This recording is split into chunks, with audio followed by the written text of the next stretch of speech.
Amen. Gloire à Dieu. En même temps qu'on lui pardonne son retard, on veut rendre grâce à Dieu parce que c'est un fils qui est venu ici il y a quelques années. Il a commencé les études et dans quelques mois, 3 mois, c'est ça? 3 semaines, il aura terminé. Alléluia. Il aura terminé. Et au début, il était assez régulier parce qu'il avait encore un peu de temps. Et après, il a disparu. Mais chaque fois que j'allais le voir, il avait les yeux plongés dans les livres. Il ne dormait pratiquement pas. Parfois, quand je me trouvais à minuit, vous allez me demander qu'est-ce que tu faisais à minuit, mais je le voyais aussi en train d'étudier. Donc, c'est avec action de grâce que nous voulons ce matin dire merci à Dieu. Parce que celui qui se confie en lui, le Seigneur le soutient. Amen. Et en ce jour de résurrection, bien aimé, j'aimerais qu'ensemble nous ayons cœur reconnaissant. Parce que la résurrection, c'est la preuve que rien n'est impossible à Dieu. Amen. Amen. La résurrection, c'est la confirmation qu'il n'y a pas de désespoir pour ceux qui mettent leur confiance en Jésus. Et quel qu'en soit le puits ou l'enterrement ou le fossé dans lequel tu étais, n'est-ce pas, enterré, par tes pensées toi-même, ou par des personnes, ou par des situations, je déclare ce matin que la résurrection est ton partage. Amen. Amen. Amen. Que la résurrection est ton partage. Amen. Si tu dis fort Amen, ça s'accomplit. Alléluia. Parce que la Bible dit toujours, afin que s'accomplisse ce que le prophète avait dit. Vous connaissez ce refrain dans la Bible. Quand tu crois, ça s'accomplit, afin que, n'est-ce pas, s'accomplisse l'écriture que le prophète avait dite. Bien-aimés dans le Seigneur, ce matin, je suis vraiment dans la joie. Et je voudrais accueillir notre maman. Je crois que c'est pour la première fois qu'elle est là. Et je voulais que nous l'accueillions. La maman de mon ami, de mon frère, et qui, avec toute la famille qui est là. Et nous sommes contents de vous voir aujourd'hui. Aidez-moi à accueillir notre maman. Amen. Alléluia.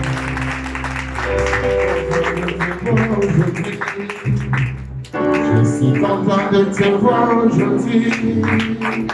Maman, le Dieu te bénisse.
Peut-être ont leur sens, mais qui pour moi n'a pas beaucoup de sens. Amen. J'entends certaines personnes dire que je ne suis pas ici pour toi. Je suis seulement ici pour Dieu. Amen. Si on te laisse ici seul, est-ce que tu seras encore là? Tu vas encore dire ça? Amen. Nous sommes ici pour chacun de nous parce que Dieu nous a placés gardiens des uns et des autres. L'un n'exclut pas l'autre. Je suis ici parce que tu es là. Amen. Et Dieu est pour nous tous dans ce lieu. Donc je suis vraiment, quand je vois quelqu'un qui vient avec sa maman, et je suis vraiment réjoui parce que j'aurais bien voulu avoir ma maman assise là en train de me voir faire le ministère, mais elle n'est plus là. Amen. Et je sais que j'espère qu'elle est en train de me voir quelque part. Mais les rares personnes qui ont encore leur maman, bien-aimés, faites tout pour rendre leur cœur joyeux. Amen. Honorez-les. Il y a des temps, ils seront reçus dans ce monde vraiment que la bénédiction transcende les générations pour toi, tes fils, les fils de tes fils et tes arrière-petits-fils. Amen. C'est la bénédiction que Dieu nous a donnée. Il faut qu'on la transmette. Que Dieu soit loué. Nous allons parler des grands moments. J'ai intitulé le message « Les temps forts de la Pâque ». Amen. Dis à ton voisin, les temps forts de la Pâque. Les temps forts de la Pâque. Alléluia. Et nous allons pour cela aller dans le livre de Luc. Je ne sais pas comment le Saint-Esprit va me conduire, mais j'aimerais ce matin que nous abordions ces moments forts. Dans chaque vie, il y a des temps forts. Et dans la vie de Jésus, il y avait plusieurs temps forts. Amen. Amen. Il y avait plusieurs temps forts. Et nous voulons ce matin voir quelques-uns de ces temps forts. Peut-être nous n'allons pas commenter tous ces temps forts, mais nous allons ensemble parcourir la parole de Dieu. J'aimerais que nous lisions vraiment dans la parole. Je vais donner quelques cadeaux à certaines personnes qui vont lire progressivement des passages. Marianne, tu prends le passage numéro 1, s'il te plaît, et tu peux venir chercher. Permettez que ce soit ainsi ce matin. Comme ça, commence déjà à le chercher. Je vais demander à ma fille qui est toujours souriante de prendre ce passage à côté de papa, la fille de papa. Prends le deuxième passage dans Luc chapitre 22. Tu vas prendre à partir du verset 47. Je vais donner le troisième cadeau à Ange. Ange, est-ce qu'Ange est là? Oui. Troisième cadeau à Ange. Tu vas lire le texte qui est là. Le quatrième, je vais demander à Sandra, s'il te plaît, de lire le quatrième. Amen. Gloire à Dieu. Ce n'est pas tout. Je vais demander au pasteur Yabi de lire le prochain texte qui est là. Amen.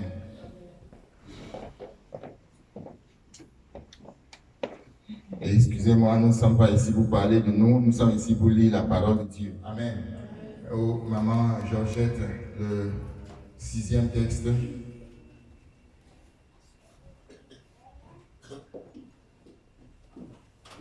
Amen. Je vais demander à maman Kwasi de lire le 7e. Elle est où? Ok. Maman Kwasi de lire le 7e texte.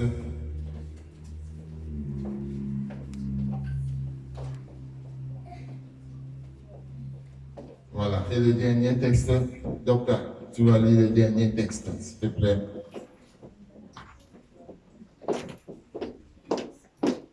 Voilà. Lorsque je vais dire de lire, ne cherchez plus, que ce soit déjà prêt. Amen. Et qu'on décolle.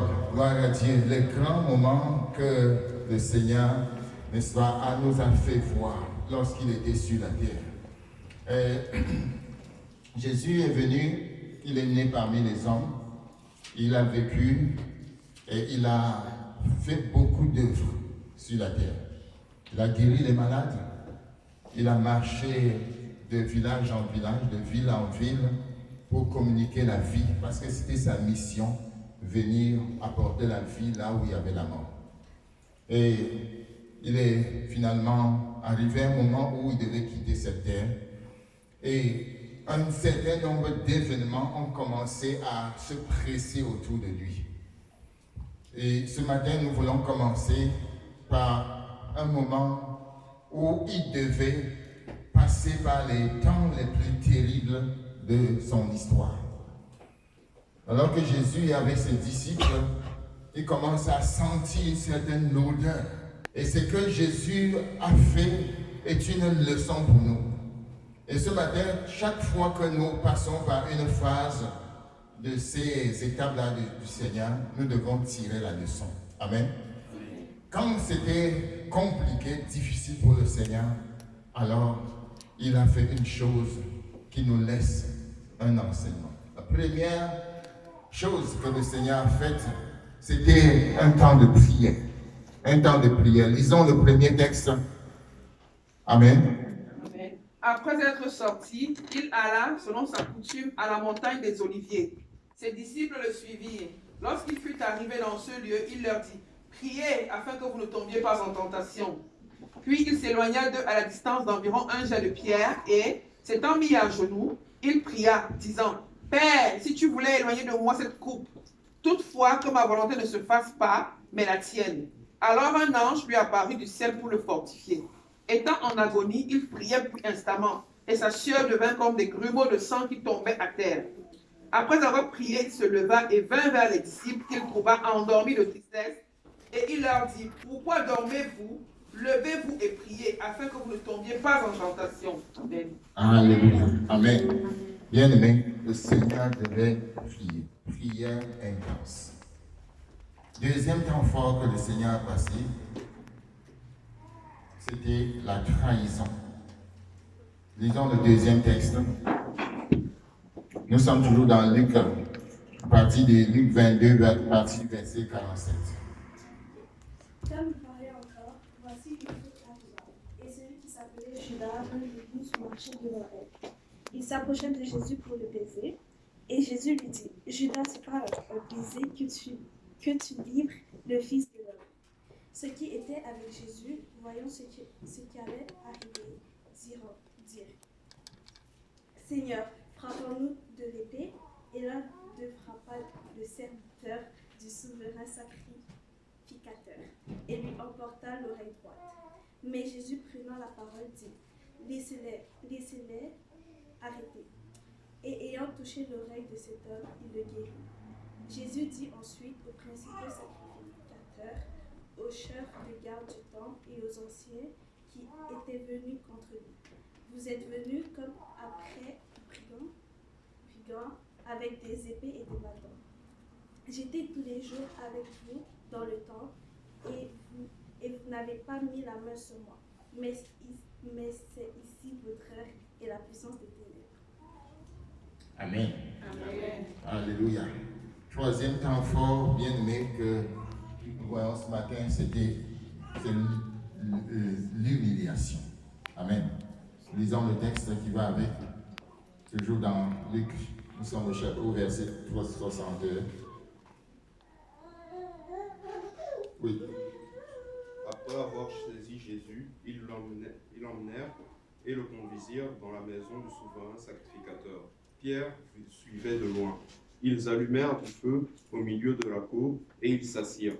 Pierre s'assit au milieu d'eux. Une servante qui le vit assis devant le feu le fixa sur lui les regards et dit, « Cet homme était aussi avec lui. » Mais il le nia, disant, « Femme, je ne le connais pas. » Peu après, un autre, l'ayant vu, dit, « Tu es aussi de ces gens-là. » Et Pierre dit, « Le homme, je n'en suis pas. » Environ 1 heure plus tard, un autre insistait, disant, « Certainement cet homme était aussi avec lui, car il est galiléen. » Pierre répondit, « Homme, je ne sais ce que tu dis. » Au même instant, comme il parlait encore, le coq chanta. Le Seigneur, s'étant retourné, le regarda Pierre. Et Pierre se souvint de la parole que le Seigneur lui avait dite. « Avant que le coq chante aujourd'hui, tu me renieras 3 fois. » Et étant sorti, il pleura amèrement. Amen. Amen. Est-ce que c'était ton passage? Oui. Ok. Amen. Amen. Gloire à Dieu. Ensuite, l'humiliation, ça c'était toujours dans la trahison. Ce texte entre toujours dans la trahison. Maintenant, entrons dans l'humiliation. Amen. Lisons la suite. Amen. Amen. Les hommes qui tenaient Jésus se moquaient de lui et le frappaient. Ils lui voilaient le visage et l'interrogeaient en disant, « Devine qui t'a frappé ?» Et ils proféraient contre lui beaucoup d'autres injures. Quand le jour fut venu, le collège des anciens du peuple, les principaux sacrificateurs et les scribes, s'assemblèrent et firent amener Jésus dans leur sanédrin. Ils dirent, « Si tu es le Christ, dis-le-nous. » Jésus leur répondit, « Si je vous le dis, vous ne le croirez pas. Et si je vous interroge, vous ne répondrez pas. Désormais, le Fils de l'homme sera assis à la droite de la puissance de Dieu. » Tous dirent, « Tu es donc le Fils de Dieu. » Et il répondit, vous le dites, je le suis.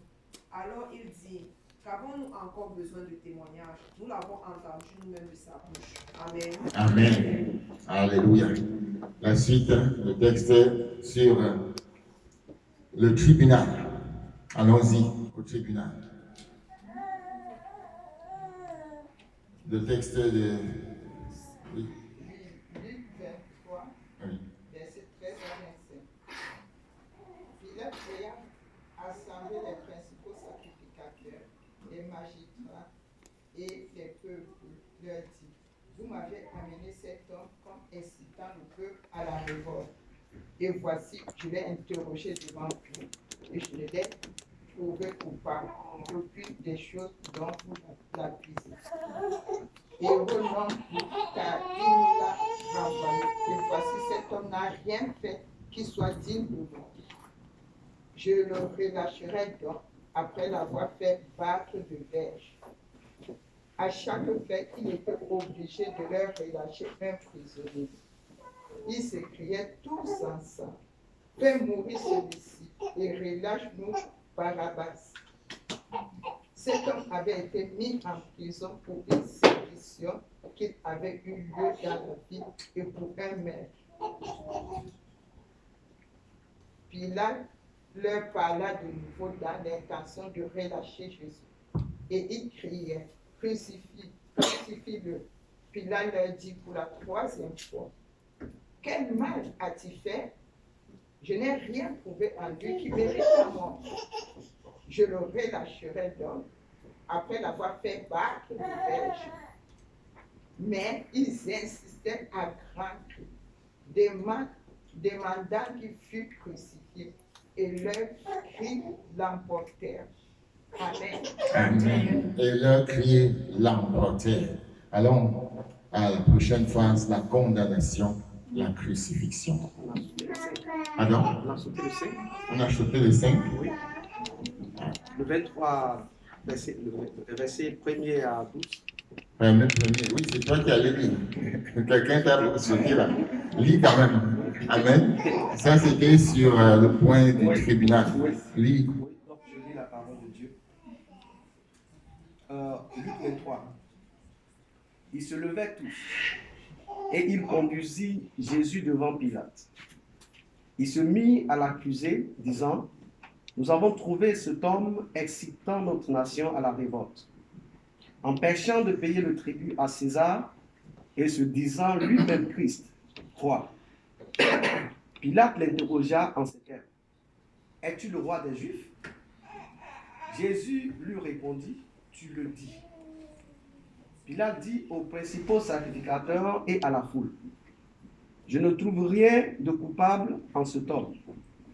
Mais ils insistaient et dirent, il soulève le peuple en enseignant par toute la Judée, depuis la Galilée, où il a commencé jusqu'ici. Quand Pilate entendit parler de la Galilée, il demanda si cet homme était galiléen. Et ayant appris qu'il était de la juridiction d'Hérode, il le renvoya à Hérode, qui se trouvait aussi à Jérusalem en ces jours-là. Lorsque Hérode vit Jésus, il en eut une grande joie, car depuis longtemps il désirait le voir, à cause de ce qu'il avait entendu dire de lui, et il espérait qu'il le verrait faire quelques miracles. Il lui adressa beaucoup de questions, mais Jésus ne lui répondit rien. Les principaux sacrificateurs et les scribes étaient là et l'accusaient avec violence. Hérode, avec ses gardes, le traita avec mépris, et après s'être moqué de lui et l'avoir revêtu d'un habit éclatant, il le renvoya à Pilate. Ce jour même, Pilate et Hérode devinrent amis, de l'ennemi qu'ils étaient auparavant. Amen. Amen. Ensuite, prochain texte sur la condamnation. Comme il l'emmenait, il prit un certain Simon de Cyrène qui revenait des champs et il le chargea de la force pour qu'il le porte derrière Jésus. Il était suivi d'une grande multitude de gens du peuple et de femmes qui se frappaient la poitrine et se lamentaient sur lui. Jésus tourna vers elle et dit, « Fille de Jérusalem, ne pleurez pas sur moi, mais pleurez sur vous et sur vos enfants. Car voici, des jours viendront où l'on dira, heureuses les stériles, heureuses les entrailles qui n'ont point enfanté, et les mamelles qui n'ont point allaité. Alors, ils se mettront à dire aux montagnes, tombez sur nous, et aux collines, couvrez-nous. Car si l'on fait ces choses au bois vert, qu'arrivera-t-il au bois sec? On conduisait en même temps 2 malfaiteurs qui devaient être mis à bord avec Jésus. Lorsqu'il fut arrivé au lieu appelé Crâne, ils le crucifièrent là, ainsi que les 2 malfaiteurs, l'un à droite et l'autre à gauche. Jésus dit, « Père, pardonne-leur, car ils ne savent ce qu'ils font. » Ils se partageaient ses vêtements en tirant au sort. Le peuple se tenait là et regardait. Les magistrats se moquaient de Jésus, disant, « Il a sauvé les autres, qu'il se sauve lui-même, s'il est le Christ, l'élu de Dieu. » Les soldats aussi se moquaient de lui, s'approchant et lui présentant du vinaigre. Il disait, « Si tu es le roi des Juifs, sauve-toi toi-même. » Il y avait au-dessus de lui cette inscription, « Celui-ci est le roi des Juifs. » L'un des malfaiteurs crucifiés les jurait, disant, « N'es-tu pas le Christ? Sauve-toi toi-même et sauve-nous. » Mais l'autre le reprenait et disait, « Ne crains-tu pas Dieu, toi qui subis la même condamnation?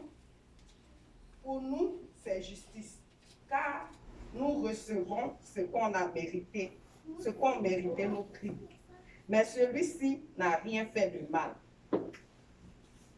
Et il dit à Jésus, « Souviens-toi de moi quand tu viendras dans ton règne. » Jésus lui répondit, « Je te le dis en vérité, aujourd'hui tu seras avec moi dans le paradis. » Amen. Amen. Il était déjà environ la 6e heure et il y eut des ténèbres sur toute la terre jusqu'à la 9e heure. Le soleil s'obscurcit et le voile du temple se déchira par le milieu. Jésus s'écria d'une voix forte, « Père, je remets mon esprit entre tes mains. » Et en disant ces paroles, il expira. Amen. Le centenier, voyant ce qui était arrivé, glorifia Dieu et dit, « Certainement, cet homme était juste. » Et tous ceux qui assistaient en foule à ce spectacle, après avoir vu ce qui était arrivé, s'en retournèrent se frappant la poitrine. Tous ceux de la connaissance de Jésus et les femmes qui l'avaient accompagné depuis la Galilée se tenaient dans l'éloignement et regardaient ce qui se passait. Amen. Amen. Le dernier texte. Amen. Amen.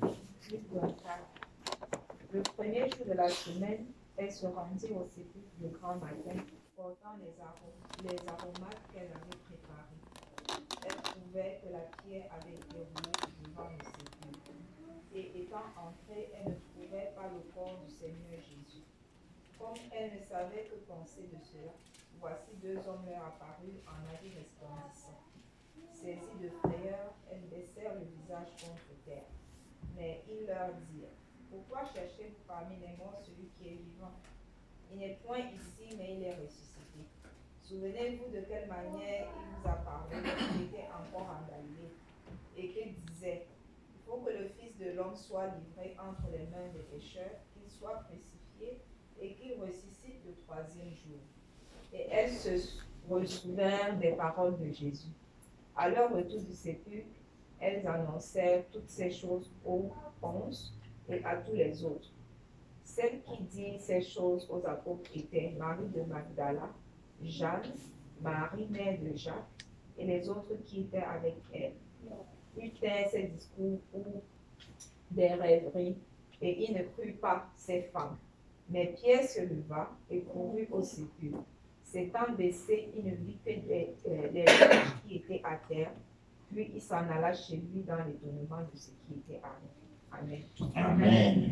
Alléluia. Est-ce qu'on peut acclamer la parole du Seigneur?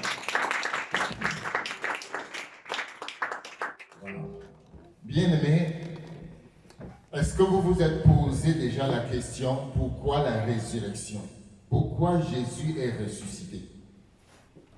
Nous voyons, n'est-ce pas, les étapes qui ont suivi ou bien qui ont accompagné le Seigneur depuis qu'il a annoncé à ses disciples, il y a des temps difficiles qui arrivent. Et nous voyons que Jésus arrive jusqu'à la résurrection. Et la résurrection, c'est la bonne nouvelle. Amen. Et la résurrection, c'est la fête. Qui aime fêter ici? Alléluia. La résurrection, c'est la fête. Et tout à l'heure, nous allons fêter la résurrection. Amen. Et c'est vrai que nous ne vivons pas aujourd'hui la résurrection comme quelque chose de nouveau, mais quelque chose de vivifiant. Parce que la résurrection a déjà eu lieu. Amen. Nous ne sommes pas des religieux qui disent aujourd'hui que c'est là. En fait, la résurrection a déjà eu lieu. Et la vraie résurrection a eu lieu dans ton cœur. Parce que la Bible dit que si nous n'avons pas Jésus, nous sommes morts. Ton esprit est mort. Tu es séparé de Dieu. Mais quand tu as la vie de Dieu, la vie Zoé, alléluia, tu as la vie de Dieu en toi et tu es donc ressuscité. Tu es ressuscité parmi les morts. Jésus disait aux gens, laissez les morts enterrer les morts. Et qui disait la dernière fois qu'on peut être assis comme ça, mais qu'il y a des gens qui n'ont pas la vie en eux. Si tu n'as pas Jésus, tu n'as pas la vie. Mais la Bible dit que si tu as Jésus, tu as la vie. Je vous ai écrit ces choses afin que vous sachiez que vous avez la vie éternelle, vous qui croyez au nom du Seigneur Jésus. Amen. Ça, c'est la résurrection actuelle, la résurrection que tu vis au quotidien. Maintenant, il y a la résurrection qui est la manifestation de la puissance de Dieu dans des situations que tu vis. Amen. Amen. Peut-être que tu peux être bloqué quelque part, bloqué dans une situation particulière, et tu pries le Seigneur, et le blocage, l'embargo qui était sur toi, un ange vient enlever cet embargo, c'est-à-dire cette pierre, et c'est encore la résurrection. Amen. Et il faut que nous saisissions ces choses à la fois. Lorsque tu traverses un moment difficile, un moment où il y a des blocages, que ce soit un dossier, que ce soit dans ta vie spirituelle, que ce soit une sécheresse, que ce soit un manque de repos dans ta vie, bien aimé, peut-être qu'il y a une pierre qui est sur toi, qui te bloque pour que tu ne sortes pas. Amen. Mais il y a un ange, quand tu invoques le Seigneur, il dit, invoque-moi au jour de la détresse, et je te répondrai, et toi tu me glorifieras. Le problème, c'est que nous sommes prêts à prier, mais nous ne nous préparons pas à... La deuxième partie est quoi? Et je te glorifie. Alléluia. Prépare-toi à glorifier Dieu, parce que ta résurrection arrive. La résurrection dans ce domaine-là arrive. Tu as un problème difficile, compliqué, bien aimé, la résurrection arrive dans ce domaine. Amen. Au nom de Jésus. Alléluia. Bien aimé, regardons, je ne veux pas commenter chaque étape. J'ai voulu simplement vous donner une perspective. Et que quand chacun rentre à la maison, il médite ces étapes-là. Mais c'est les étapes, à la fin, je veux donner une leçon, je crois, qui va être pour nous un modèle à suivre. Mais je crois que s'il y a eu résurrection, je crois que si le Seigneur a pu passer par la trahison, je crois que s'il a été humilié, s'il a est passé par le tribunal et la condamnation sans renoncer à ce pourquoi Dieu l'a appelé, c'est à cause d'une chose. Et c'est sur cette chose-là que je voudrais que nous insistions. Revenons dans Luc chapitre 22 et le verset 39 à 46. Je veux m'arrêter là et je veux commenter rapidement. En quelques minutes, je veux nous laisser aller fêter. Amen. Mais il y a des leçons particulières à tirer dans cette section de passage. Gloire au Seigneur. Nous sommes ici à Gethsémani. Luc chapitre 22, verset 39. Après être sorti, il alla, parlant de Jésus, il alla selon sa coutume à la montagne des Oliviers. Ses disciples le suivirent. Bien aimé, seulement ce verset-ci est plein d'enseignements. La Bible dit que après être sorti, il alla. Après être sorti d'où? Amen. Il alla selon sa coutume. Selon sa coutume. Bien aimé, il nous faut avoir une coutume. Alléluia. Il nous faut avoir une coutume. Il faut que tu aies une coutume en sorte que cette coutume-là puisse t'aider à sortir des situations. Et je crois que la coutume que nous devons avoir, la meilleure, c'est la coutume de Jésus. La Bible dit qu'il avait coutume de faire quoi? D'aller sur la montagne des Oliviers. Qu'est-ce qu'il allait faire sur la montagne des Oliviers? Il allait pour une chose, pour la prière. C'était sa coutume. Quelle est ta coutume? Ma coutume peut être lire la parole de Dieu. Ma coutume peut être évangéliser, annoncer la bonne nouvelle. Ma coutume peut être prier. Ma coutume peut être encourager les gens. Amen. Amen. Ma coutume peut être exhorter. Ma coutume peut être visiter les gens, les encourager, les exhorter. Peu importe, il faut que ce soit une coutume qui honore Dieu et qui édifie les autres. Jésus avait une coutume et cette coutume, c'était de se rendre sur la montagne des Oliviers. Et ce jour-là, il s'est rendu donc sur la montagne des Oliviers. Et la Bible dit que ses disciples le suivirent. La Bible ne dit pas ici que Jésus les a invités. Alléluia. Les vrais disciples suivent leur maître. Les vrais disciples suivent leur maître. Un disciple, c'est quoi? Un disciple, c'est celui qui entend la voix de son maître et qu'il obéit et qui le suit. Tu es le disciple de Jésus si tu le suis. Les disciples suivis, verset 40, bien aimé, il dit, lorsqu'il fut arrivé dans ce lieu, il leur dit, priez afin que vous ne tombiez pas en tentation. Amen. Voici une parole forte. Priez afin que vous ne tombiez pas en tentation. Quand le Seigneur leur a dit cela, certainement, ils n'ont pas compris encore. Parce qu'ils ne voyaient pas, ils disaient, mais on ne voit pas quelle tentation est autour de nous. Tu es avec nous, Seigneur Jésus, d'abord, tu es là. Amen. Mais le Seigneur savait déjà ce qui venait. Il a dit, priez afin que vous ne tombiez pas en tentation. Le Seigneur connaît toujours ce qui vient après. Nous ne connaissons pas. C'est pourquoi il a dit prier. Et l'apôtre Paul a même dit prier sans cesse. Le Seigneur a dit prier. Et afin que vous ne tombiez point en tentation. Lorsque on regarde ce verset, d'autres versions nous donnent de comprendre qu'en fait le Seigneur ne leur dit pas de prier afin que Dieu éloigne de la tentation.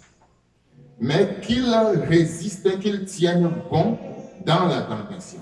Amen. Amen. Parce que, rassurez-vous, c'est une prophétie qui est sur le point de s'accomplir. La tentation sera toujours là auprès de vous. Amen. Mais vous devez prier en sorte que vous teniez bon dans la tentation. Si tu ne veux pas voir la neige viendra quand même. Mais si tu n'as pas les pneus d'hiver, tu vas glisser. Mais si la neige en venant, tu as les pneus d'hiver, tu vas traverser. C'est ça la prière bien-aimée. Quand tu pries et que les temps sont difficiles, tu vas traverser, tu vas tenir bon. Dieu ne nous a jamais promis que ce sera facile, mais il a promis d'être toujours avec nous, quoi qu'il arrive. Amen. Il dit ici, priez afin que vous ne tombiez pas en tentation.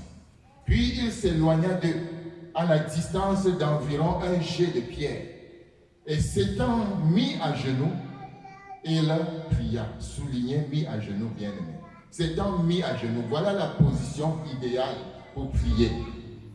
Il y a quelques années, je n'arrivais plus à me mettre à genoux parce que je sentais mal au genou. J'ai dit, Seigneur, mais voici, tu as dit, tu t'étais mis à genoux. Pourquoi moi, quand je me mets à genoux, ça me fait mal?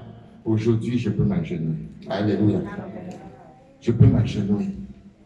Bien-aimé, le Seigneur s'est mis à genoux, position d'abandon total, dans une situation chaotique. Il s'est mis à genoux, il a commencé à invoquer son Père. Et il y a des moments où il faut s'éloigner pour être dans la prière avec Dieu. Le Seigneur dit, quand tu pries, entre dans ta chambre et prie ton Père qui est là dans le lieu secret.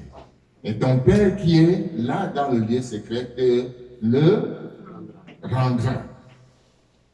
Le Seigneur s'est retiré. Quoi qu'il était avec ses disciples, il s'est quand même retiré. Parce que c'était un moment où il ne devait pas avoir de distraction. Il ne pouvait pas permettre qu'on le distrait. Bien, mais quand tu pries, ferme ton cellulaire. Amen. Quand tu pries, ferme ton cellulaire. Dis à ton voisin, quand tu pries, ferme ton... Sinon, le travail que tu as demandé depuis là, c'est au moment où tu vas prier là, qu'on va sonner pour que tu aies le travail. Laisse le répondeur faire le travail. Tu vas rappeler après. Quelqu'un dit Amen.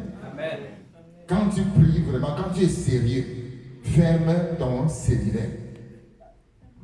Et quand tu commences à prier, là, il n'y a plus de bruit autour de toi, il n'y a pas moyen d'être perturbé. Et là, tu vas avoir des choses qui viennent de Dieu directement. La Bible dit qu'il pria, disant, Père, si tu voulais éloigner de moi cette coupe, toutefois, que ma volonté ne se fasse pas, mais la tienne. Bien-aimé, quand nous regardons ce passage, nous voyons que le Seigneur savait ce qu'il attendait.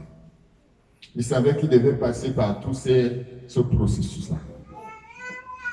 Et si, bien-aimé, vous n'êtes pas préparé psychologiquement, spirituellement, dans cette vie, en tant que disciple de Jésus-Christ, vous allez à un moment donné, dans ce processus-là, céder.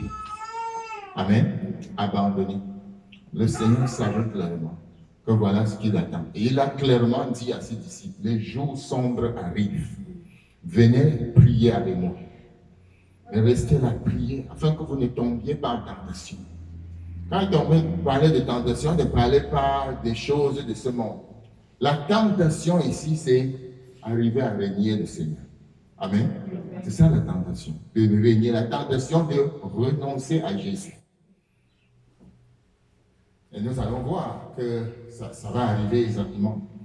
Et Jésus donc s'arrête. Bien-aimé, il prie. Et dit au Seigneur, toutefois, que ma volonté ne se fasse pas, mais la tienne. Jésus voulait que Dieu éloigne de lui la tentation. Qu'il puisse réussir sa mission sans passer par ce chemin. Que le Seigneur puisse contourner, n'est-ce pas, ce moyen, ce processus. Mais il a compris qu'il ne dépendait pas de lui, mais de Dieu. Il a dit non, pas ma volonté, mais ta volonté. Il y a un processus par lequel tout homme doit passer. Tous ceux qui servent le Seigneur doivent passer. Amen. Et c'est le processus du Seigneur. La Bible dit, celui qui dit qu'il demeure en lui doit marcher aussi comme il a marché lui-même. Quand on dit doit marcher aussi comme il a marché lui-même, c'est-à-dire qu'en traversant tout cela, tu gardes la vision.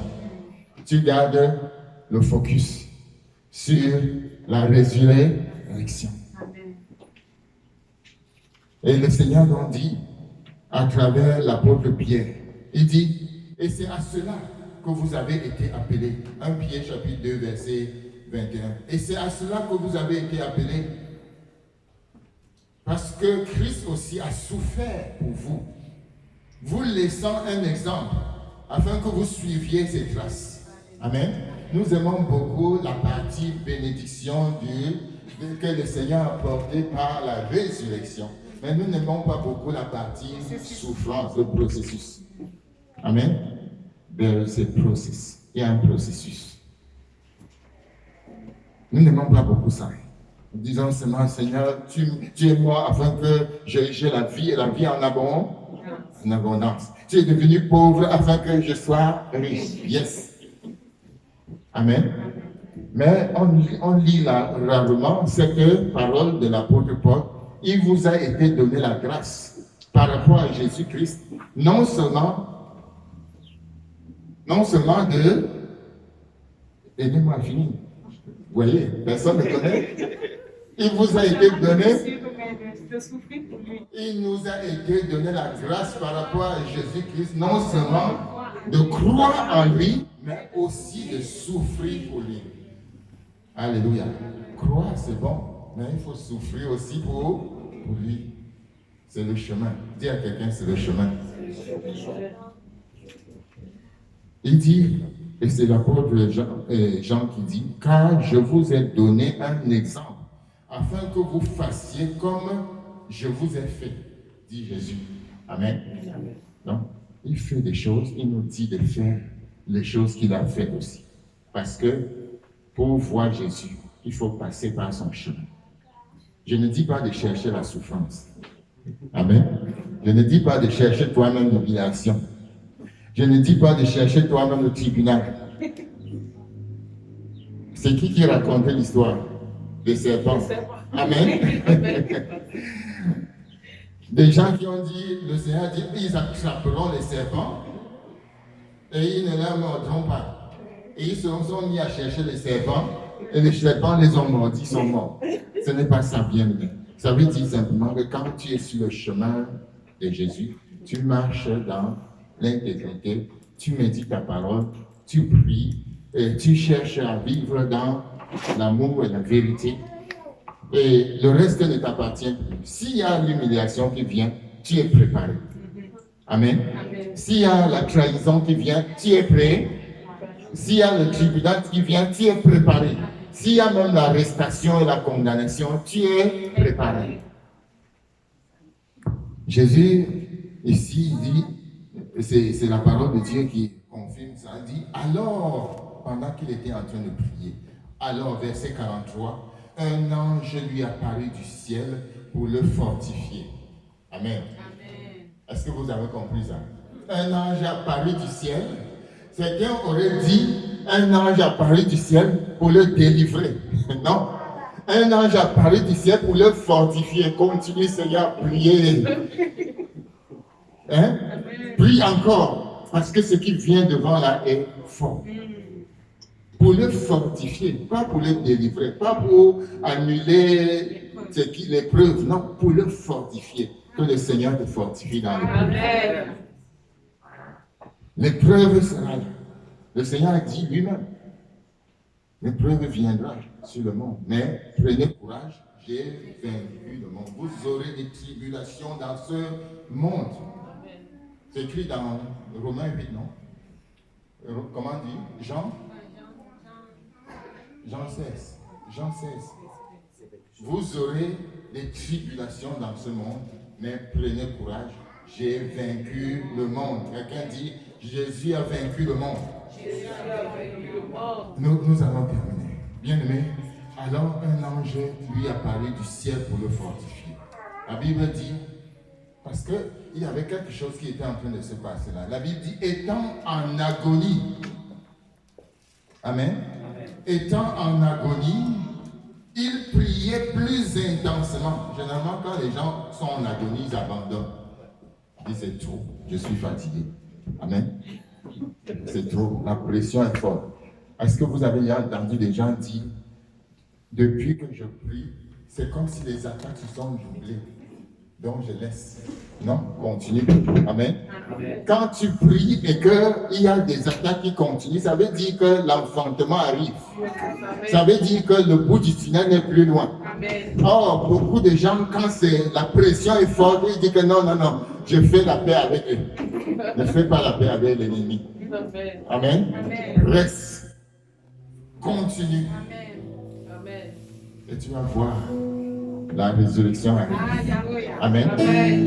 La résurrection arrive. Continue.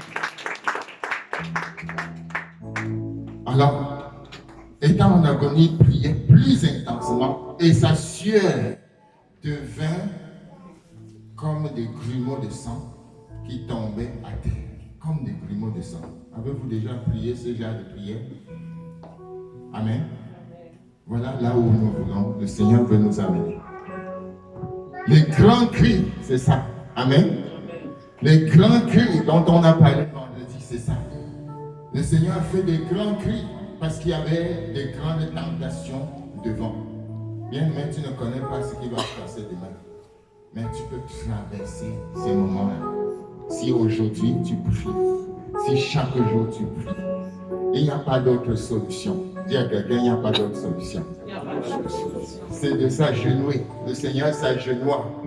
Et quand tu vas prier, c'est dur maintenant pour prier. Mais quand le résultat va venir, tu auras du temps de te réjouir. Amen. Amen. Lui, il a fait pour nous, afin qu'aujourd'hui nous le célébrions. Mais faisons-le aussi pour les autres. Car il y a encore plusieurs qui sont à l'extérieur de la bergerie. Et ça prend la prière. Ça prend que nous souffrons un peu. Il n'y a pas que la souffrance. Je ne suis pas aujourd'hui en train de prêcher la souffrance. Il y a aussi la gloire. Amen. Mais tu ne peux pas avoir la gloire sans la souffrance. Il y a des gens qui cherchent la gloire sans passer par la souffrance. La Bible dit quoi? Il a été obéissant jusqu'à la mort et la mort de la croix. C'est pourquoi aussi Dieu l'a souverainement élevé. Amen. C'est le processus. Après avoir prié, il se leva et vint vers les disciples qu'il trouva endormis de tristesse. Vous allez voir la conséquence de cette somnolence. Vous allez voir la conséquence. Jésus leur dit clairement, priez, afin que vous ne tombiez pas en tentation. Ce qui va arriver là, vous ne pouvez pas imaginer. Rappelons-nous que juste avant ce texte, il a eu comme un échange avec Pierre, où il dit à Pierre, vraiment les temps difficiles arrivent, où tu ne sauras plus, oui, tout ce qu'on a dit là, tu ne t'en souviendras plus. Pierre dit que je suis prêt, Seigneur, aller à la croix même, aller à la monnaie, n'importe où, tu vois, les engagements de chair. Je suis prêt à aller n'importe où avec toi. Mais quand les moments sont venus difficiles, il s'est souvenu de ce que Jésus lui avait dit. Avant que le coq ne chante, tu m'auras régné 3 fois. Amen. Amen. Tu m'auras régné 3 fois. Bien-aimé, constatons que ce n'est pas seulement Judas Iscariote qui a régné Jésus. Judas Iscariote, on peut le condamner. Il avait raison, il a régné le Seigneur un peu plus tôt. Mais les autres, il fallait juste attendre un peu de temps. Amen. Il fallait juste attendre un peu de temps pour qu'il ait régné. Voilà ce que Pierre est en train de dire aux gens. Les hommes qui tenaient Jésus se moquaient. Lorsqu'on va un peu plus loin, on dit ici, ils ont allumé le feu. Vous dites-moi, aidez-moi. Ils ont allumé le feu. Le peuple se tenait là, regardez.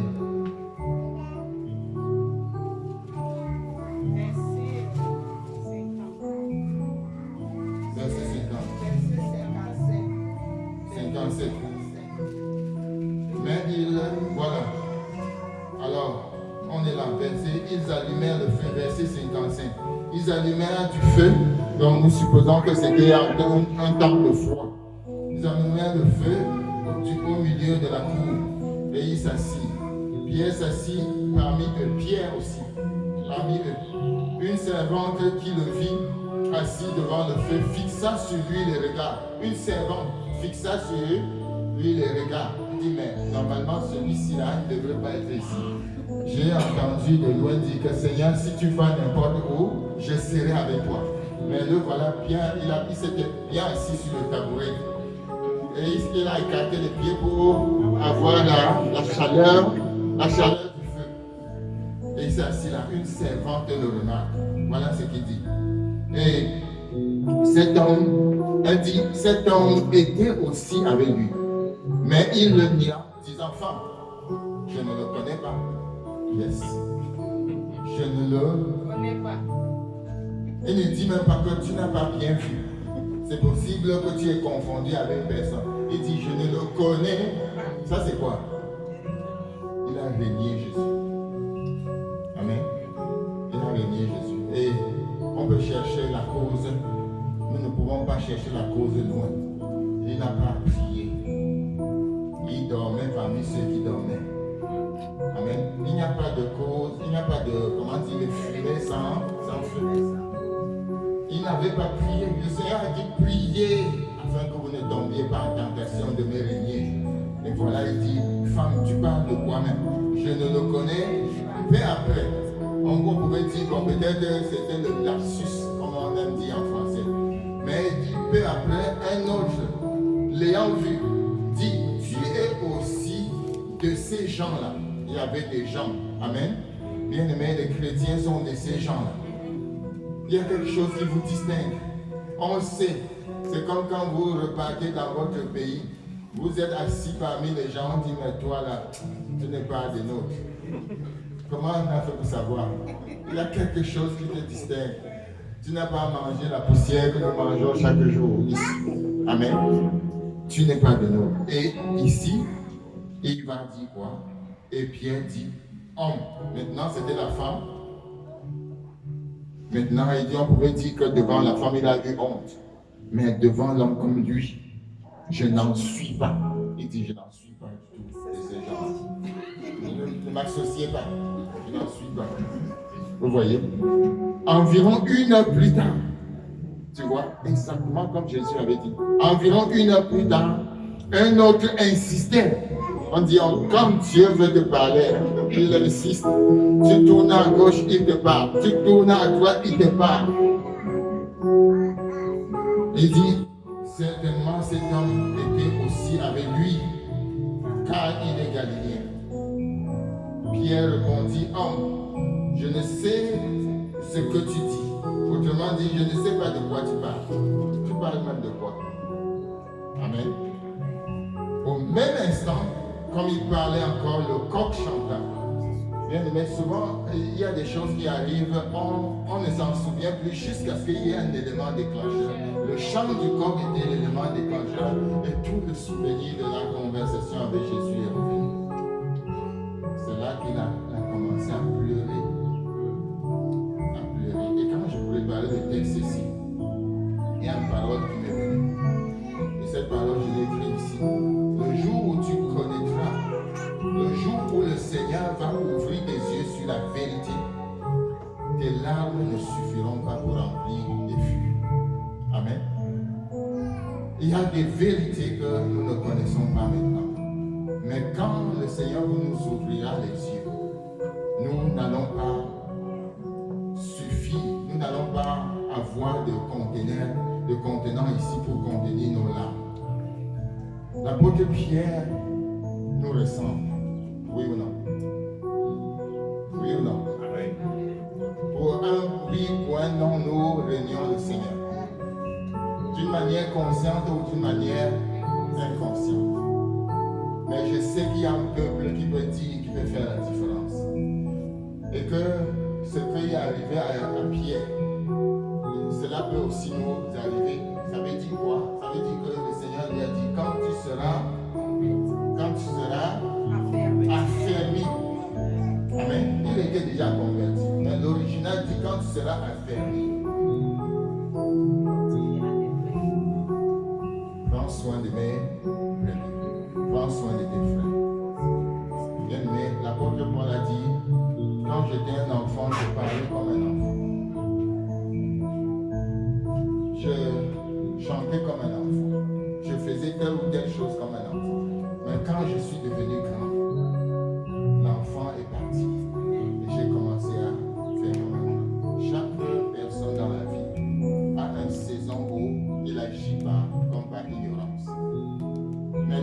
prend conscience de ça, Dieu l'a fermé. Amen.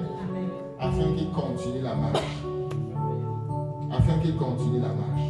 Mais cela prend que tu prends le temps dans la prière. Amen. Est-ce que tu es prêt à prier jusqu'à l'agonie pour sortir de cette situation, pour sortir de ce bourbier, pour sortir ta famille, pour sortir tes amis, pour sortir ton pays, pour sortir ton église d'un bourbier, afin qu'ils tiennent, afin que les gens tiennent devant la tentation. Bien-aimé, lorsqu'on a arrêté Jésus, je termine par là, lorsqu'on a arrêté Jésus, il s'est passé quelque chose d'extraordinaire. La Bible dit, lorsque nous lisons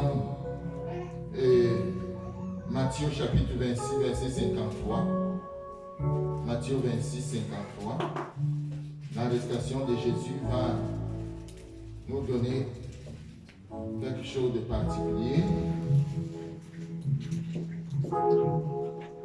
La Bible dit ici,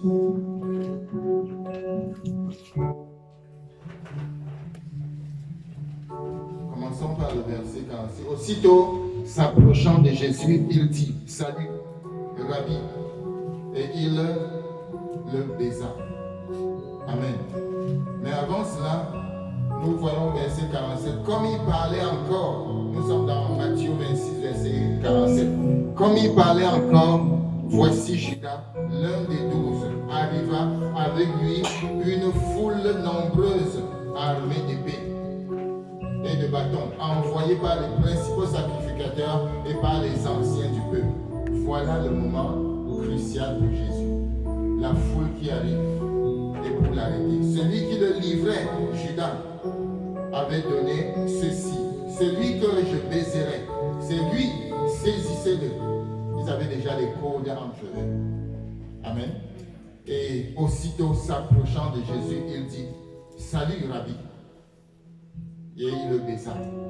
Jésus lui dit, mon ami, ce que tu es venu faire, fais-le.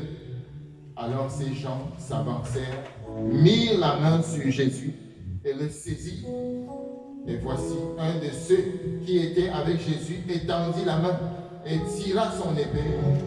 Et il frappa le serviteur du souverain sacrificateur et lui emporta l'oreille. Voilà encore une conséquence du manque de prière. Jésus leur avait dit, priez afin que vous ne tombiez pas en tentation. Ils ont transporté la bataille spirituelle, le combat spirituel en combat physique. Ne faites pas cette erreur. Amen. Lorsque les choses sont difficiles, lorsque les choses sont compliquées, arriver au point crucial, avant d'amener quelque chose au physique, il faut entendre la voix de Dieu. Amen. En fait, Dieu vous dit toujours de rester dans le combat spirituel. Lorsque vous amenez la chose dans le physique, vous avez échoué en quelque sorte. Restez dans la prière. Il y a quelques années, lorsque nous commencions l'église, quelque chose de mystérieux s'est passé. Et nous avons commencé à prier dans cette ville. En fait, c'était à Brossard en ce moment-là. On a commencé à prier. On priait à 6h, à midi, à 18h et à 23h. Alors que nous prions, les phénomènes ont commencé à se passer. Il y a quelqu'un qui m'appelait constamment pour dire arrêtez de prier dans la vie. Arrêtez comme ça. Je ne sais pas où il a trouvé mon numéro. Une fois, nous étions en train de descendre sur Tachereau avec ma femme. Et il a appelé, il a commencé à faire comme des incantations. Et nous étions étonnés. C'était au début du ministère. Et nous avons pensé, est-ce qu'il faut appeler la police pour que la police détecte le numéro de la personne qui nous appelle ainsi? Et cela a été ajouté au fait que chaque fois qu'on finissait la prière à 23h, je recevais un texto qui disait « Nous savons ce que vous avez fait ». Et c'était constant. Un texto. Une fois, la personne s'est mise à m'écrire constamment.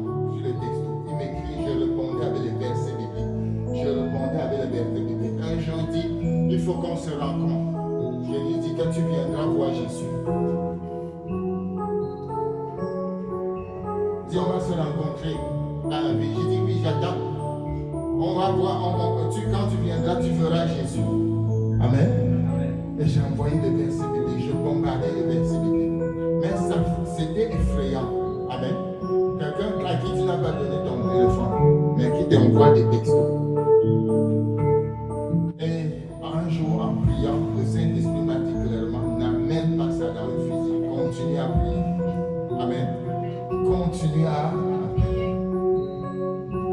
Bien-aimé, il a pris son épée. Pourquoi? Parce qu'il n'a pas compris qu'ils étaient encore dans le combat spirituel. Il a coupé l'oreille. Heureusement que Jésus était là. Amen. Jésus était là. Jésus n'est pas là pour détruire, mais il est venu afin que nous ayons la vie. Et il a redonné l'oreille de cet homme. Il a guéri. Ce que je veux dire, c'est quoi? C'est que reste dans le spirituel et continue de prier. Et si le Seigneur a clairement dit qu'il n'avait pas besoin d'une aide humaine, il dit, verset 53, penses-tu que je ne puisse pas invoquer mon Père qui me donnera à l'instant plus de 12 légions d'anges? Amen. Plus de 12 légions d'anges.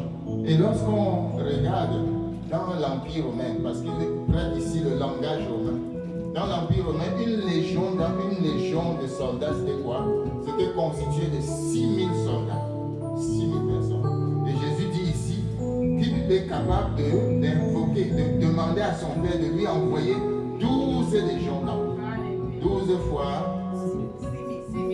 6 000, ça fait combien? 72 000. Amen. 72 000. Amen. Jésus était capable. Et on dit qu'il venait sur Jésus seulement une foule. Une foule, dans d'autres versions, c'est parlé de troupe. Une troupe est constituée à peu près d'une centaine de personnes. Et Jésus était capable d'invoquer 12 000 anges qui viendra combattre. 72 000. Amen. Ça, c'est la Russie contre le Cap-Vert. Amen. Contre le Cap-Vert. Il n'y a pas de match. Jésus a dit non, ce n'est pas à ce niveau-là que se situe mon combat. Et lorsque nous voyons la puissance d'un ange, est-ce que vous connaissez la puissance d'un ange? Un seul ange, ce qu'un seul ange peut faire, est révélé dans 2 Rois chapitre 19 verset 35. Quelqu'un nous lit ça et nous terminons. 2 Rois chapitre 19 verset 35. Ce n'est pas la puissance qui manque à Jésus. Jésus a la puissance, la toute puissance. Vas-y. 2 Rois 19 verset 35. Cette nuit-là, l'ange de l'Éternel sortit et frappa dans le camp des Assyriens 185 000 hommes. Et quand on se leva le matin, voici, c'étaient tous des corps morts. Amen. Un seul ange. 185 000. Et ça, on dit un ange. On n'a même pas dit l'archange. On a dit un ange. Voilà la puissance. Jésus dit non. Son combat n'est pas à ce niveau-là. Il n'est pas venu ici combattre le combat physique, le combat spirituel. Donc, bien aimé, restons dans la prière. Si c'est dur, continue à prier. Continue à prier. Si tu ne sais pas prier, demande au Seigneur. Même ça a dépassé les disciples. Ils sont venus dire au Seigneur, Seigneur, apprends-nous à prier. Et si là c'est difficile, il y a des situations que nous n'arrivons pas à résoudre. Il y a un démon que nous n'avons pas pu chanter et chasser. Le Seigneur l'a dit. Lorsque vous priez, dites ceci. Aidez-moi. Hein? Notre Père qui est haut, que ton nom. Il faut que nous commencions à sanctifier d'abord le nom du Seigneur. Voilà la prière. Commençons à sanctifier. L'apôtre Pierre dit quoi? Que Christ soit sanctifié dans vos cœurs. Amen.